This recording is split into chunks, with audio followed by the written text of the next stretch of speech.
Atong pakpakan ang Ginoo.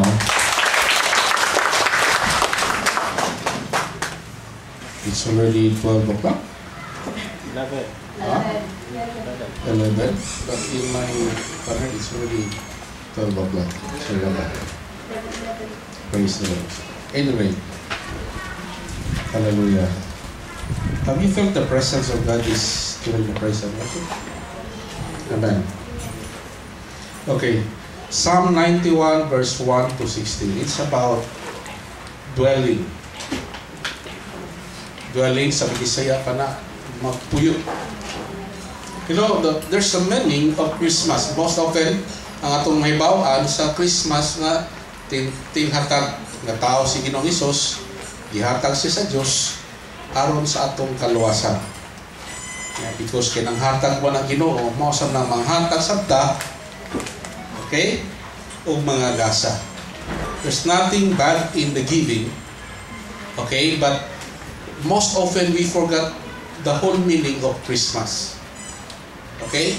There's a message of Christmas. First is salvation.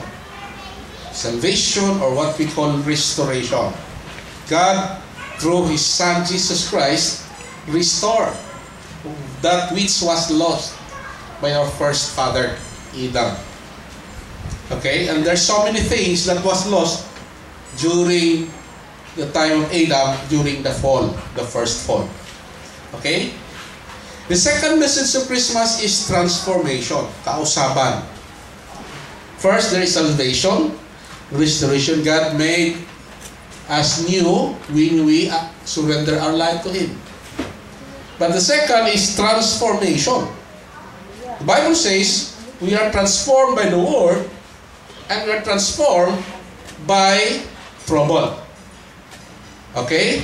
And trouble is the one that keeps us being more closer to God, and that the Lord promised us that during the time of trouble or trials, He will never leave us nor forsake us. The third message of Christmas is glorification. Okay? Where Christ will be magnified and be glorified, and the glorifications finally will be when we meet the Lord in heaven. Okay? But I would like to go back to the salvation aspect of Christmas. Not just the sealing, that Jesus Christ saved us from the sin. And that is very important. But sometimes we forget that during the fall, there were so many things that man lost. You know, when God created man, He created man as some kind without flaws.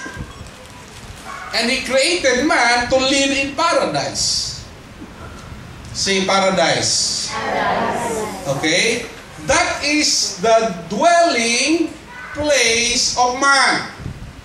Mo na'y dapat puy-anan sa tao. So by nature, ang Ginoo nagbuhat sa tao aron pagpuyo sa paraiso kauban sa Dios.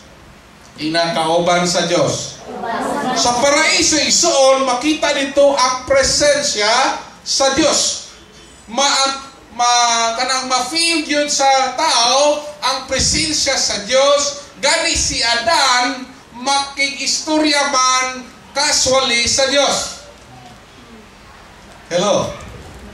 The nature of man is to live in the presence of God. And when there is God, everything we need will always be provided. Amen. That's why the presence of God is called by Psalm 91.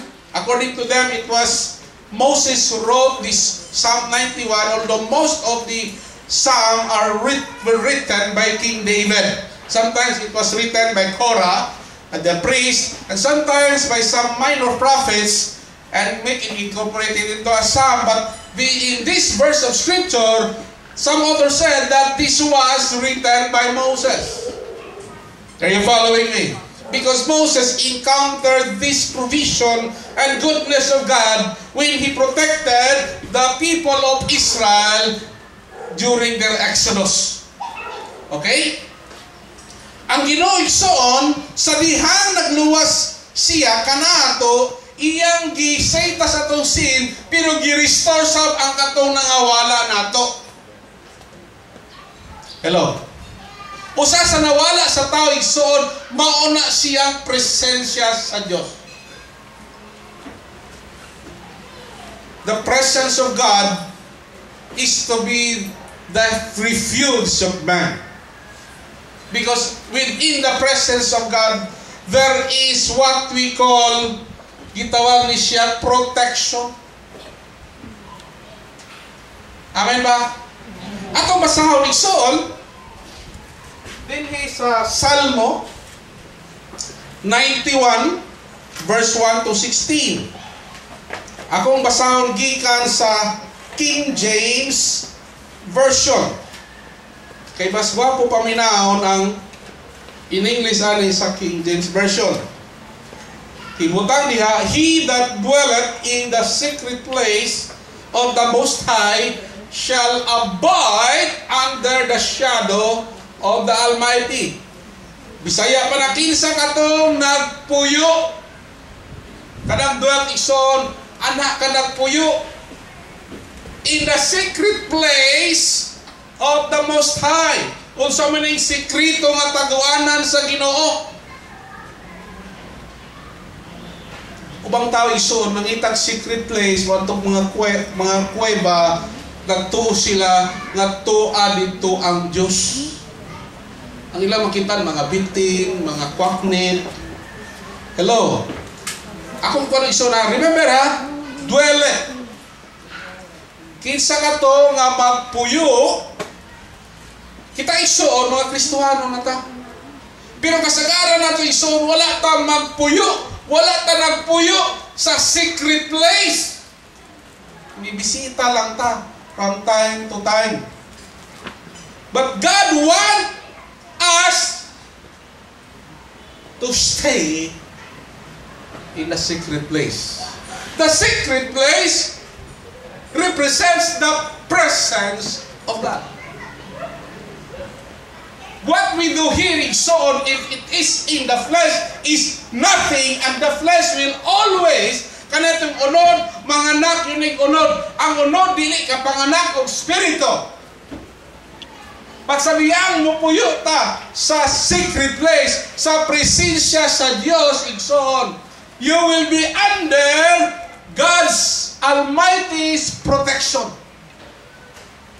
Ang Biblia nagaingon igsoon nga no weapon, walay mga armas, mga hinagiban nga makapukan nimo. Kung ana ikaw sa proteksyon sa Diyos. Ba't pasabot na igsoon? Kung nagapuyo ikaw sa secret place sa Diyos. Kung nagdwell ikaw sa presensya sa Diyos. Amen ba? You are in the Spirit, not in your flesh. That's the reason why igsoon, importante kayo igsoon kanang imong devotional life. Kada adlaw nga nag-spend time ka alone with God, with His Word, in spirit, worshiping Him, and praying to God. Nasabot igsoon, hello, dili lang kay kausa. Kada adlaw ka close encounter with God. How many of you naka-encounter sa Ginoo, nagkapin mong encounter retreat with God? Lamay kayo, di ba? Yes. Nagsige pa mong encounter sa Ginoo. Baka bibisita lang mo. Mura lang mong nag-pilgrimage. Pagpalit niya sa balay, nawa ang presensya sa Diyos. Ang gusto sa Ginoo nga maski tuata sa atong panimuyo, tuata sa atong trabaho nga nagauban kita, nagadwell kita sa iyang presensya. The presence of God will answer everything in your life. Are you following me? Katong daghang mga bugkos sa kinabuhi, mga apan sa kinabuhi, sulay pag-dwell in the presence of God through praise and worship, reading His Word. Sana na ison, kanta ka sa Ginoo, mahimo mag-fast ka, you will know na every time you dwell in the presence of God, nagkausap ka. Gali ison, the more you spend time of God, you will get the characteristics of God. Even the power of God. Moses spent for 40 days and 40 nights in the Mount, ano pa siya? Mount Sinai. Pagawas ni Moses Ikson. He dwelled just 40 days, 40 nights.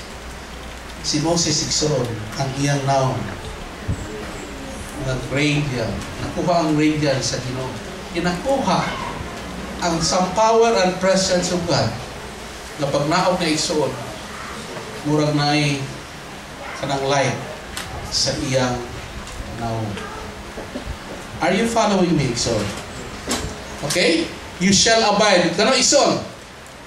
Because once you are in the presence of God, remember Ikson, ang tao gibuhat sa Diyos aron pagpuyo sa paraiso, aron magpuyo siya sa presensya sa Diyos. Kanong importante kayo ang presensya sa Diyos, Ikson. Mo na nature nato. Ang isda, Ikson, ang iyang nature magpuyo siya sa tubig. Ang langgam, ang iyang nature magpuyo siya sa kahanginan. Ang tao, Ikson, ang iyang nature magpuyo siya sa presensya sa Diyos. That's why God created man in His own image. Are you following me? So sa dihang mag-dwell ka, mag-stay ka, imuni mong balay ang presensya sa Diyos, kada adlaw, Ikson, ibutang diri sa verse 2, Ikson, and I will say of the Lord, He is my refuge and my fortress, in Him will I trust. Pero Ikson, ang atong Diyos susama sa usa ka strong tower, a fortress. Kani nga fortress Ikson, may makita ni mura ni siyang shelter. Karong panahon na sa during the Cold War, naigibuhat ang Amerika at ang Europe pangandam sa nuclear war, nagbuhat sila o kanang gitawag mga bunker, underground fortress. Kanang fortress Ikson, before the invention of the United States of bunkbuster bomb, impenetrable kana. Dili ma-damage sa usa ka bomba. Nga naman Ikson, the fortress or the refuge of God is like a strong tower. Na kung musulod ka Ikson, you are in good hands. You are safe in the presence of God. Remember, Ikson, if you are God's people, you are a child of God, your security and protection is only within the presence of God. If you get out in the presence of God, you are vulnerable to the attacks of the enemy. Some of you, Kristiyano mo, nagka-problema na hino, na Kristiyano na kay bauta sa pulong sa Ginoo, pero Ikson, wala ka magpabilin sa presensya sa Diyos. Nigawas ka, Ikson. Kay bauta ka, Ikson, ang demonyo, the devil or the thief, ang purpose niya, the thief comes to steal, to kill, and to destroy. Ang demonyo ni Ari aron pag kawat, pagdaot, o pagpatay nimo. Maunay plano sa demonyo sa imong kinabuhi igsoon. Sa dihang mo gawas ka sa presensya sa Dios, sama sa usa ka karnero, dali ra kay ka mapildi sa demonyo. Kaya atong protection is within the presence of God. Ano man ison, sa dihang imong mutuol ka, magpuyo ka sa presensya sa Dios, imong giingnan ang Ginoo, Lord, you are my refuge, my fortress. So ison, pagabuhaton sa Ginoo, hallelujah, mo na yung buhaton igsoon. He will surely, verse 3, deliver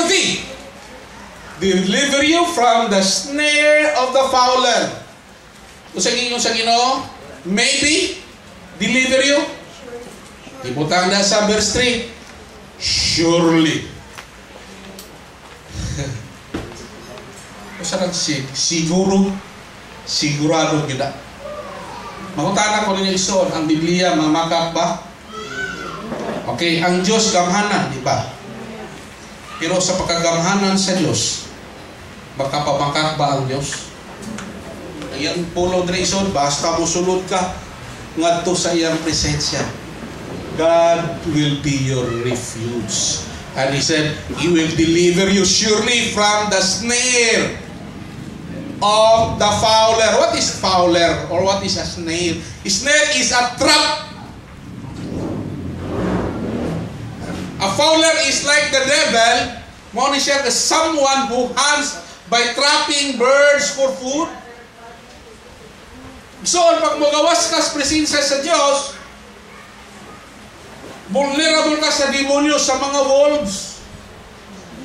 O kanang demonyo igsoon, eksperto na siya for how many years? 7,000 years. Since time immemorial, before God created the heavens and the earth, the devil was already there. Ang iyang expertise igsoon is to steal, to kill, and to destroy. Naghan siya mga strategy. One of the strategy is to trap you. Christian ka na, i-trap ka niya kung kulang ka sa presensya sa Diyos. Kulang ka sa pulong sa Diyos. Mailad ka sa demonyo. Ang atong kasagarang mga problema igsoon tungod kay nailad ta sa demonyo. Natay desisyon nga wa nato gikonsulta sa Dios, pagkahuman nato desisyon, nakasulod na ta sa maong problema na diha pa ta kay balo nga problema di ay. Kay kung gi-check up nimo sa pulong sa Dios, dili gyud ka masulod sa maong trap sa demonyo. Apan igsoon tuganan to kamo. The Lord, when you go to Him, bisag na trap ka na, He will deliver you. Atong pagpakan ng Ginoo. O sa kasiguruan niyo na po na siya, surely. Ayaw pagbuhat-buhat na, maybe, surely. That's where your faith will come in. Ito na, snare of the fowler. And from the noisome pestilence. Kanang mga pistingson, banha na siya. Makalagot. Basta mga pisting. Saan ang pisting? Inyong mga anak, pisting? So, ang inyong mga anak, dili pisti ha? Kaya ba po nang isang pisti? Parehang nas inantay. Kanang pestilence igsoon. Sa ubang translation na plague na siya. Kaya ba ko na siyang plague? Sa current modern times karon, Ebola, pestilence, bowels, kanang mga incurable nga mga disease. pestilence. Parihar na siya inatay kay sakit na siya. Naway dili dayo madali-dali o tambal. Gawas ko ang Diyos mo intervene. Nakasabot mo igsoon, ingon niya sa Biblia, He will surely deliver you from the noisome pestilence. Kaya baka igsoon, si Moses igsoon, naka-experience siya. Moses nagsuot aning 91 kay naka-experience siya. Giunsa sa Dios pagpaluhod si Pharaoh sa Egypt, pinaagi sa pestilence. Boils, frogs, unsa para mga hail, until the death of the firstborn son of Egypt. Nga niluhod yun si Pharaoh. Hello. Ganang pestilence igsoon dili na para sa mga anak sa Dios.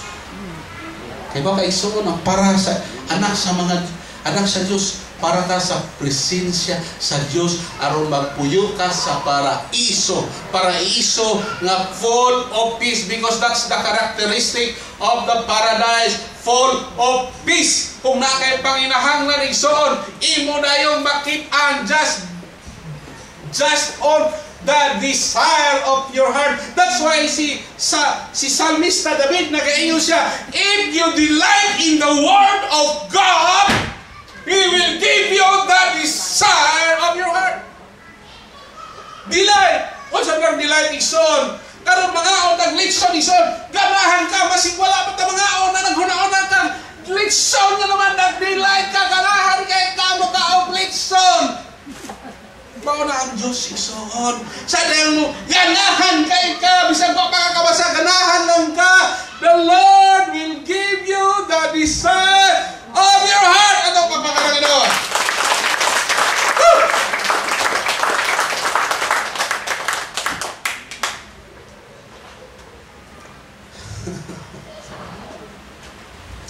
He will deliver you. Itong i-translate karon sa atong current situation, unsay naka-infected nimo karon, sakit ba na sa baboy, o sakit ba na sa Ebola, o sakit ba na sa kahakog, sakit sa kapobrehon, i-deliver ka sa Ginoo. Atong pagpaka na Ginoo.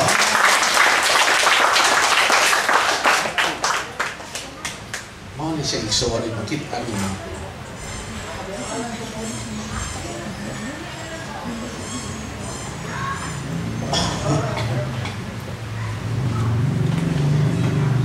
He shall cover thee with his feathers.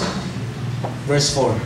And under his wings shalt thou trust him.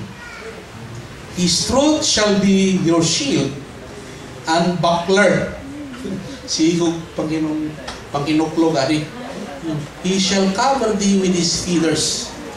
You will be under his wings. Sa diha mo, doon ka sa Ginoo nga imong refuge. Adto ka magpuyo sa iya igsoon, you will be like your Godfather. You will be under the wings of God. For example, si Bang Janice, niduol siya sa presensya sa Diyos, and he is now under the covering of the presence of God. Igsoon, before siya ang demonyo makadulot kang Ma'am Janice, igsoon, he has to pastro God. Why? She is under the covering of God. You know, yung sa pag-protection sa Ginoo, kita igsoon, sama ta sa usa ka piso or ganang gilumluman nga itlog sa usa ka pabo or itik igsoon nga gilingkuran nga gikabiran pagyud sa iyang wings. And that's why igsoon, karon lang ko ka-realize kaniyo si Ginoong Hesus. Ayaw ka mo kabalaka kung unsay inyong kanon, pag-iinod o isunod. Kay diining tanan, ang inyong langit nung amahan, nasayod ng daan. Apan unahan ninyo ang presensya sa Diyos. Unahan ninyo ang gingharian sa Diyos ug ang iyang kamatarong. Kaysa presensya sa Diyos igsoon, naa ka sa gingharian sa Diyos, naa ka sa kamatarong sa Diyos. Kay mauna siya ang realm of God. Ug ang tanan ni imong gipangahanahanglan igadugang ra nimo. Amen ba? Amen. You're under God's protection. Kapagpaka ng ginawa.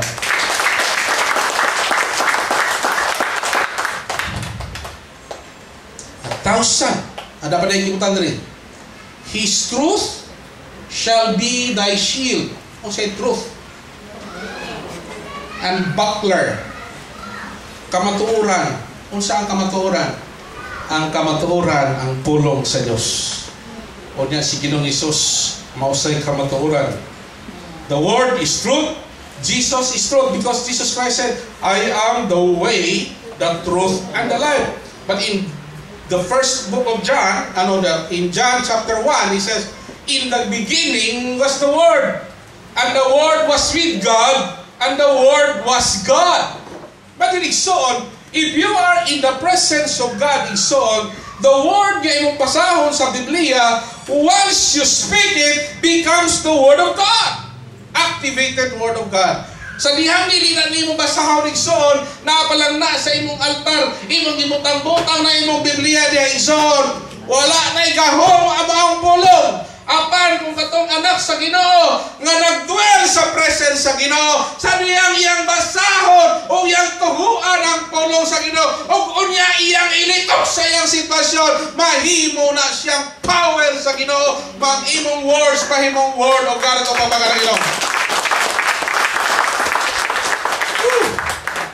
Lahi na akong pinalihan karon.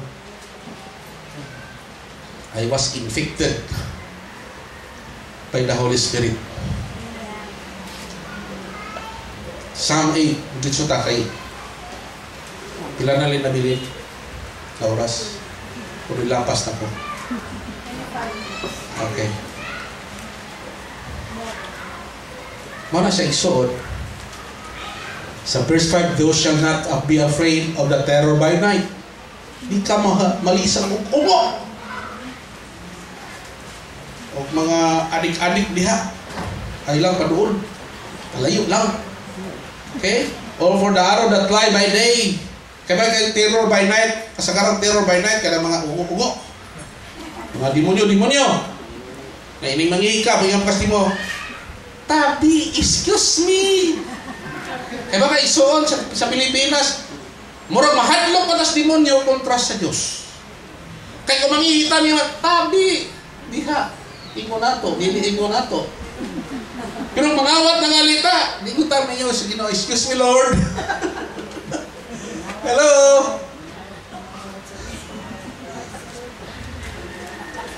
Bible says here in verse 7, 1,000 shall fall at thy side, and 10,000 at the right hand, and it shall not come thee. Listen carefully, son. In these last days, more troubles are coming.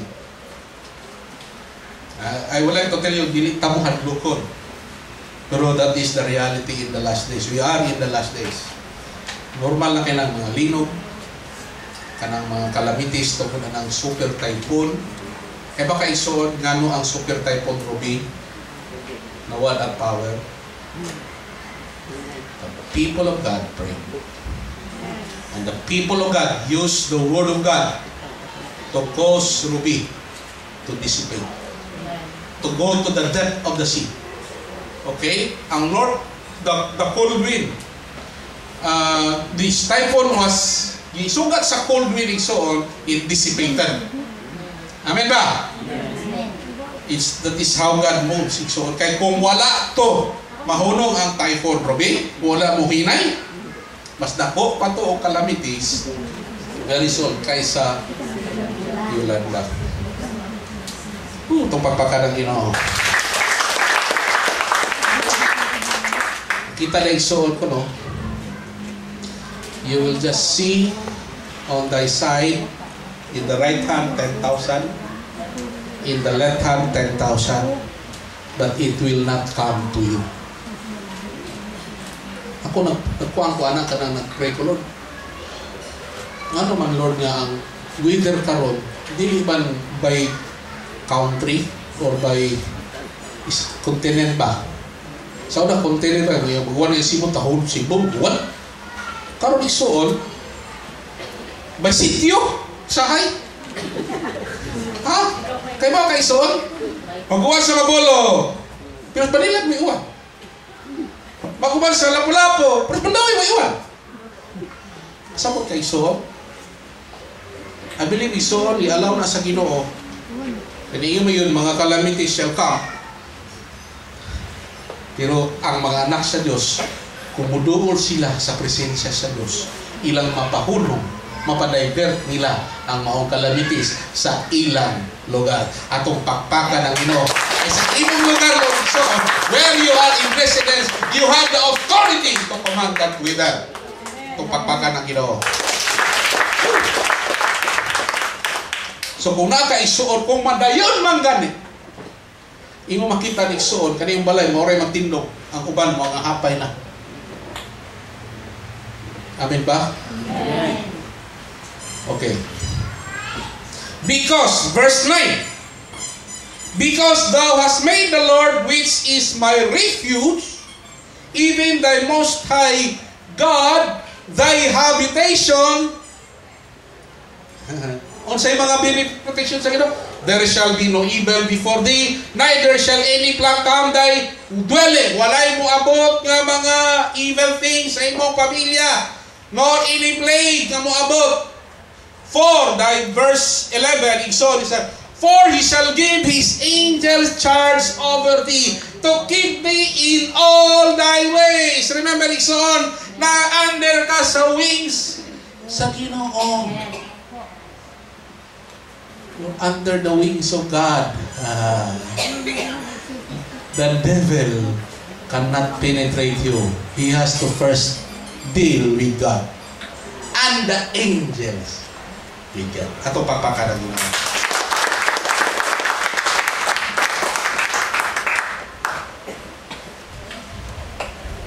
And verse 4 at 14 atong i-pastra. Because he has set his love upon me, therefore I will deliver him. One of the ways na makadwell ta in the presence of God is your love for God. Kinsa may nahigugman ninyo sa Ginoo? Pero nganong dili man kada Domingo ta mo makit-an diri?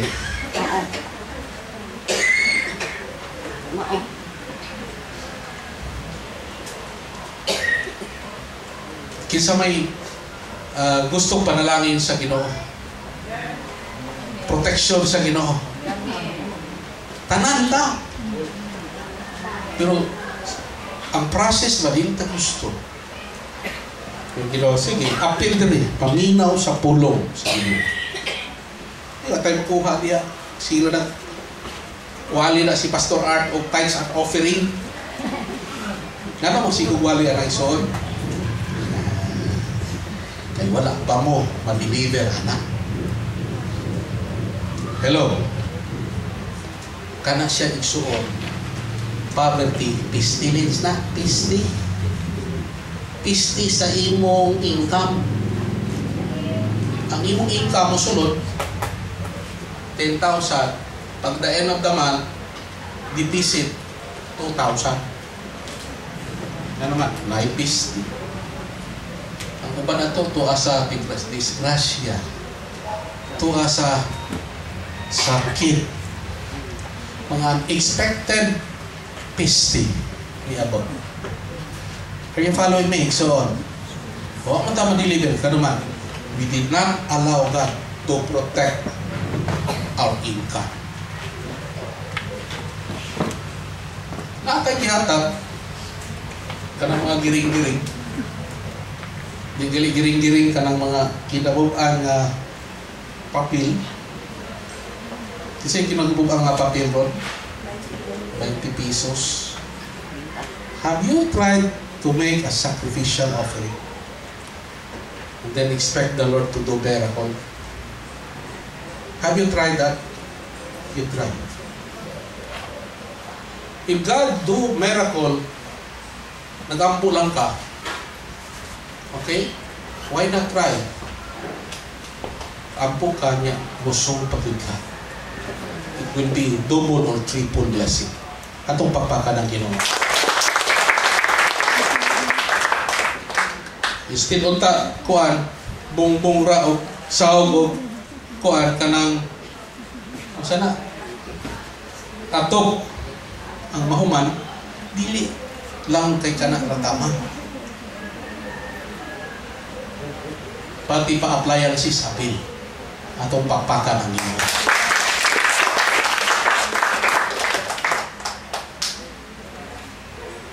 Seed. Anything you give to God is like a seed. You know, kanang seed, iso niya na mamatay. Pusta, maabot lang na siya sa right condition for growing, kanang planting, mutubo na siya. Maski pag na-dormant na siya for 5,000 years, the seed, when it's still a seed, wala siya madaot, it will grow when it is planted in the right soil. So, pagpaka ng Ginoo. And when you plant a seed, di lang kayo makal-ani ka usa ka seed. When you plant tomato, pilay maani ni mo mga tomatoes? Usa ka seed nga tomato? Sa usa ka seed nga tomato, pila ka tomatoes ang imo maani? Daghan nga tomatoes. Pero wala tayo maani, kaya nga naman, wa man tayo tanong. Kung naman nga tayo gitanong,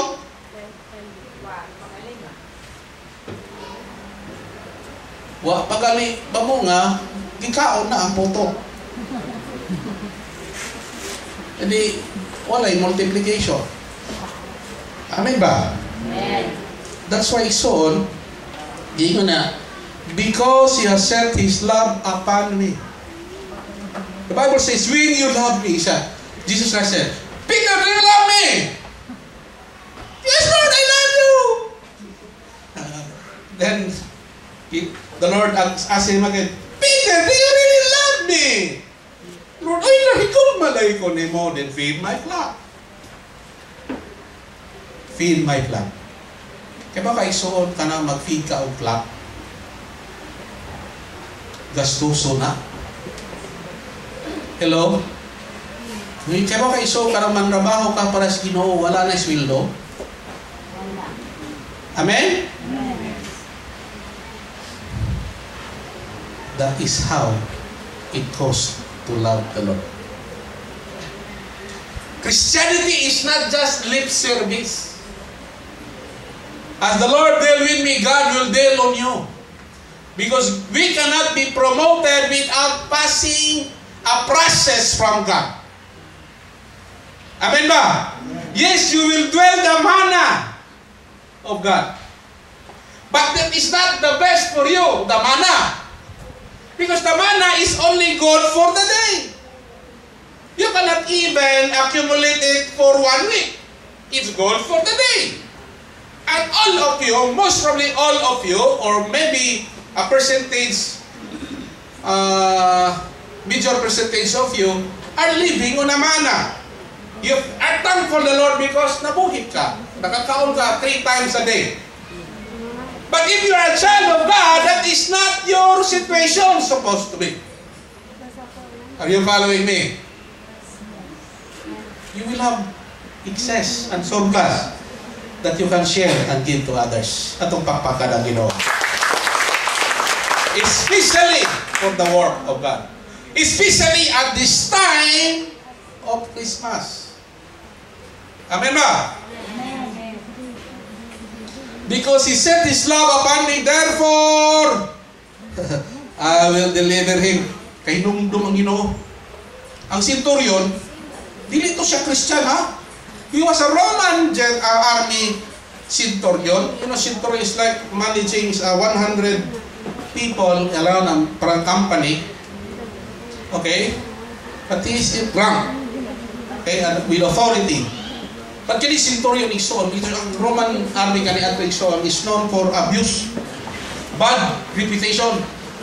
But kini yung centurion igsoon, buutan nga tao. Hello. Nanghatag siya sa mga kabos. Maski kung saan niya ka-unbeliever igsoon, yung nagbuhat siya maayo para sa mga tao. Ay, ang Ginoo na hinundog, ang Ginoo sa iyang ibuhat. Mo nang ipadalan siya mensahero sa Diyos, aron makadungog siya sa pulong sa Diyos, aron siya makumplito ang iyang pagkamaayong tao. Amen ba? The Bible says, if you love me, I will deliver you from the fowls of the enemy. I will set you free from the trap of the enemy. Because he had known my name. Listen carefully. Do you know God? What's the name of God? Lala, wala sila makuha. What's the name of God? Huh? You know, God revealed Himself to Moses because He wants Moses to deliver the Israelites from Pharaoh. Yun yun, Moses, you go to Pharaoh and said, ikipadakan ako. Yun si Moses, Lord, what's your name? We do not know your name. What? Because during that time, ang mga God sa Egypt ay mga ngalan. Naghan sila God. Nasa like God sa fertility, nasa like God sa raining season, nasa like God sa sunny season, nasa like God for everything. Mura po silang Hindu. Ang India ron, may mga 3 million God. Hello. God for every name. But Moses said, God said, you tell them, Moses, my name is I am. Do you know and love the name of God? Do you know now the name of God? I am. Anong I am? Christ said, I am who I am. Ba't pasabot na isoon, I am what you want me to be. If you need me, I am that. If you need food, I am your daily bread. If you need peace, I am Jehovah Shalom. Provision, Jehovah Jireh. Healing, I am your healer. Pero most of it, pasipan-an na to ang pulangan sa Diyos. Kananong ko muna itong mga sinuntihan, natuuta na okay na, di na okay sa Ginoo. Di mo na maghihimo na siyang familiar word ni mo. Wala na ikahom na. Kanang ikan, Jesus, Maria, y Jose. Jesus. Pareho na siya, ay, inatay. Are you following me? You're using the name of God in vain. That's a sin. Do you love God?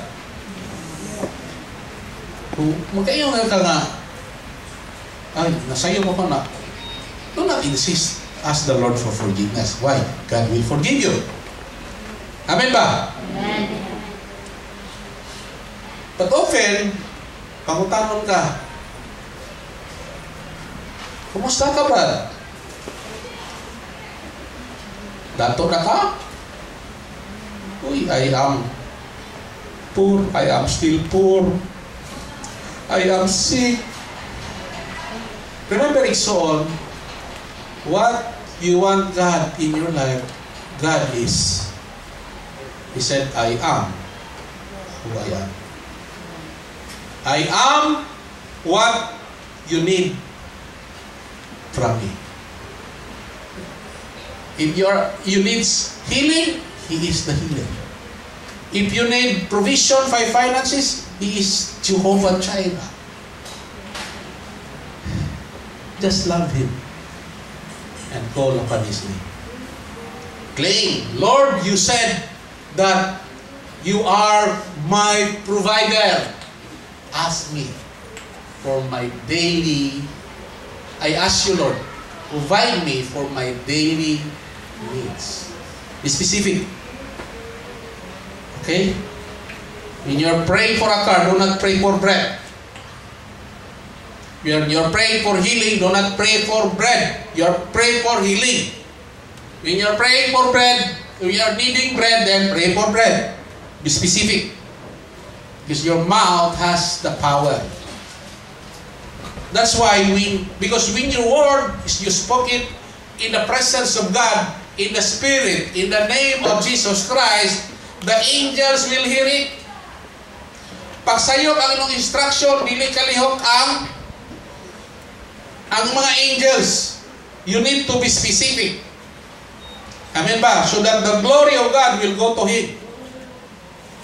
When you specific, Lord, give me this particular blah blah blah. Ihatag na sa Ginoo. May uy, nag-ampo man ko. Lord, salamat kayo, Lord, kay imong giansiran ang akong mga pag-ampo sa ngalan ni Jesus. Atong pagpaka ng Ginoo.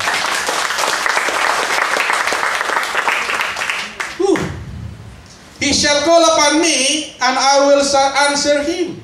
I will be with him in trouble. I will deliver him and honor him. Imagine it, so if you dwell in the presence of God, when you call upon Him, He will answer you.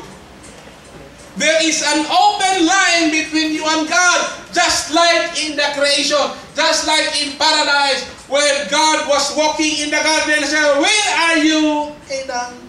Adam said, "Here I am, Lord." And they were talking.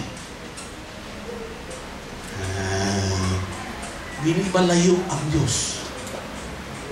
Magtuagin siya sa Jupiter, o dito ba sa Mars, o unsa pa nga planet, o unsa pa nga universe, or galaxies, wala kang suon.